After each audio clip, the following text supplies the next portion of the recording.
Tu veux connaître la méthode pour vivre beaucoup plus longtemps? Alors clique sur le petit lien à 10 € la minute.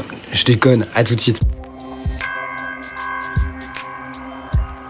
Alors du coup, la grande faucheuse, comment elle taillade l'humanité depuis ces milliers d'années? Principalement à cause des guerres, des accidents, des traumas, surtout aussi à cause des pathologies cardiovasculaires, des problèmes infectieux et respiratoires. Il y a aussi des troubles digestifs liés à justement ce qui est ingéré, les parasites, les bactéries, ou toutes les infections qui peuvent se développer à l'intérieur, et des cancers. Parce que oui, ça a toujours été là aussi. Donc c'est super. On sait de quoi on meurt. Alors comment on fait pour éviter ça? Bah c'est là que l'hygiène de vie elle intervient. Alors la première chose c'est avoir accès à de la connaissance. Bah ouais. T'as pas remarqué que par exemple Hippocrate, on est en moins 450 avant Jésus-Christ, l'espérance de vie elle est de 30 ans à l'époque à peu près. Et lui, il a vécu plus de 80 ans. Comment il a fait? Bah il avait des connaissances, c'était un intellectuel et il appliquait déjà énormément d'hygiène de vie. C'est pas pour rien que lui disait que le premier médicament c'est l'aliment que l'on ingère. En effet oui, un être humain, à partir de quoi son corps va croître, se régénérer, se réparer? Bah grâce à la matière qu'on lui donne. Ensuite, tu l'as compris, il y a la notion de propreté, hein, mais nous, ça s'est quand même pas mal développé. On se lave tous les jours, il y a un entretien au niveau bucco-dentaire, gynécologique, et puis toutes nos parties qui sont plus éloignées, hein, comme les pieds notamment. Et ensuite, on arrive à l'alimentation. Alors l'alimentation, on pourrait faire un épisode dédié à ça, il y a plein de gens qui ont fait un beau travail là-dessus. L'alimentation, je te dirais juste que ce qui est reconnu aujourd'hui comme le plus efficace, c'est le régime crétois.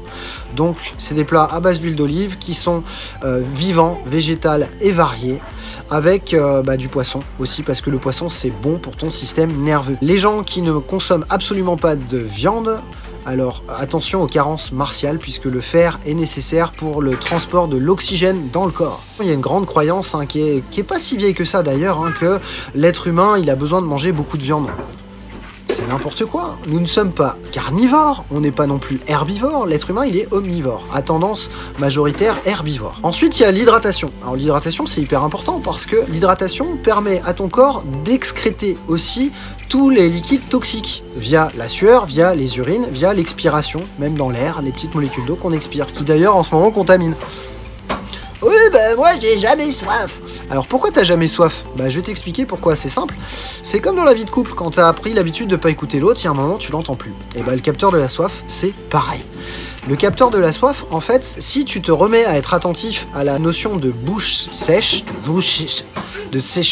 bref, à la notion de bouche sèche, tu vas te rendre compte que, mine de rien, ton corps il te réclame de l'eau régulièrement. La consommation naturelle pour un être humain, elle est d'1,5 litre à 2 litres, voire plus pour ceux qui font du sport, donc la plupart, ça serait bien d'être à 2 litres du coup. Qu'est-ce qui se passe quand quelqu'un ne boit pas? Vu que son corps continue d'excréter via les urines, les selles et puis l'expiration et la transpiration, à un moment il va manquer d'eau.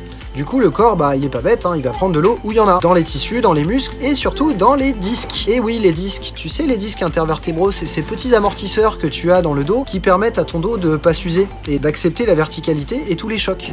Du coup, plus tes disques se ratatinent, plus ton dos commence à te faire mal, plus les nerfs sont écrasés, moins ton périmètre de vie devient grand, et plus ton périmètre de vie se réduit, plus ça sent le sapin. L'activité physique, elle permet quoi à ton corps? Elle permet d'entretenir toute la tuyauterie, puisque tu fais monter la pression, ça passe un gros coup de Karcher à l'intérieur. Alors en ce moment, s'il y en a qui peuvent sortir, et d'ailleurs les activités extérieures sont en train de se réduire, voire être interdites, mais ça ne t'empêche pas de te taper une petite session d'au moins 30 minutes à la maison, sur thématique plutôt d'endurance ou de fractionné. Pourquoi? Parce qu'à partir de 30 minutes, ton corps, il change de métabolisme, et il va commencer d'ailleurs à consommer toutes les réserves. C'est comme ça qu'on peut notamment perdre du poids. Parce que pour perdre du poids, le régime le plus simple, c'est de faire en sorte que l'apport soit inférieur à la consommation. Un autre élément aussi important, c'est le sommeil. En fait, l'être humain, quand il pense, le sommeil, c'est extraordinaire. Tu fermes les yeux, tu te poses, tu fais plus rien, et ton corps, il se répare, il se régénère, et ton cerveau digère les émotions. Tout ça, ça se fait gratuitement si tu permets à ton corps de le faire. Le problème, c'est que la plupart des gens ne savent pas déjà comment s'endormir, dans quelle position et comment dormir. Alors pour faire très simple, un être humain, il doit dormir entre 7 et 9 heures. Au réveil, il doit avoir de l'énergie et le moral. Pour s'endormir, l'idéal, j'en avais parlé, la petite main au niveau du diaphragme, tu viens recentrer ton esprit pour respirer dans le bas-ventre, pour calmer ton système nerveux et le passer en parasympathique. La respiration abdominale le détend. Au niveau de ton esprit, tu vas guider ton esprit pour être plutôt concentré sur cette vague respiratoire qui rentre et qui repart dans ton corps, tout en banalisant l'activité mentale. Alors bien sûr, tu as des pensées. Mais si tu décides qu'à un moment, quand tu dors, à partir de ce moment-là, tu arrêtes de penser toutes les pensées qui vont suivre dans ton esprit ne sont plus les tiennes, mais celles qui sont dues à l'inertie de ton cerveau. Alors, recentre-toi sur ta respiration. Et à chaque fois que ton esprit t'emmène ailleurs, ce n'est pas grave, prends-en conscience et ramène ton esprit au niveau de la respiration. Comme ça, tu vas partir en douceur, en ayant véhiculé le calme à l'intérieur de ton organisme pour passer la main à ton corps et ton cerveau qui, mine de rien, est tout aussi actif la nuit puisqu'il a beaucoup de choses à faire. D'ailleurs, le fait d'être à l'horizontale permet aussi à tes disques de se regonfler. C'est pour ça qu'on est plus grand le matin que le soir parce que la verticalité nous tasse. Pour dormir, l'idéal, c'est de dormir sur le dos puisque tu as les voies aériennes dégagées, ton corps est symétrique, alors que les gens qui dorment sur le côté, ils vont avoir la moitié du corps écrasé, une narine écrasée, la moitié du visage. D'ailleurs, si tu veux faire un test, tu prends une feuille blanche et tu te la mets au milieu du visage et tu te regardes dans une glace. Tu vas voir que t'as pas le même âge des deux côtés. En tout cas pour ceux qui dorment sur le côté ou sur le ventre. Sur le ventre, encore pire, j'ai carrément la tête à 90 degrés avec toute une rotation dans la colonne vertébrale. Hyper mauvais pour d'ailleurs tout le flux sanguin au niveau du cerveau. Et bah tu respires aussi les acariens, les cellules mortes qui sont dans ton coussin, qui d'ailleurs au bout de 2 ans, un coussin est composé à 30% d'acariens et de cellules mortes.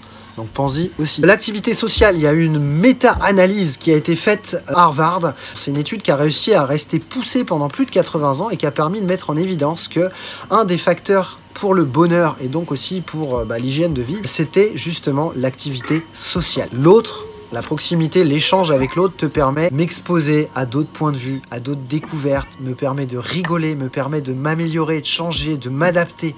L'autre, il m'aide, il me soutient, on partage. Bref, l'activité sociale est nécessaire pour être en bonne santé. Alors l'activité physique, ce qui est important, c'est d'avoir une activité cardiovasculaire d'endurance qui dure au grand minimum 30 minutes, 45 minutes à 1 heure serait parfait. Comme activité idéale, c'est d'éviter les activités à traumatisme, puisque là, on est là pour entretenir, et avoir une activité d'assouplissement, d'étirement. Pourquoi? Parce que ton corps, à force que les muscles se contractent, il appelle beaucoup de sang et ça génère beaucoup de déchets, l'acide lactique. C'est pour ça que quand un muscle en est trop chargé, il toxine, on a des crampes. L'étirement permet de décongestionner et de permettre au flux sanguin d'être plus efficace et d'évacuer les déchets et d'apporter les éléments nécessaires à la cicatrisation musculaire. Alors il y a également aussi le soleil. Et oui, parce que dans les pays scandinaves, par exemple, là où les petits enfants vivent dans des secteurs où il y a très peu de soleil, voire parfois pendant 6 mois rien, ils sont obligés de prendre des bains d'UV parce que le soleil, notre corps capte à travers les rayons du soleil la vitamine D qui est nécessaire notamment pour avoir des os solides.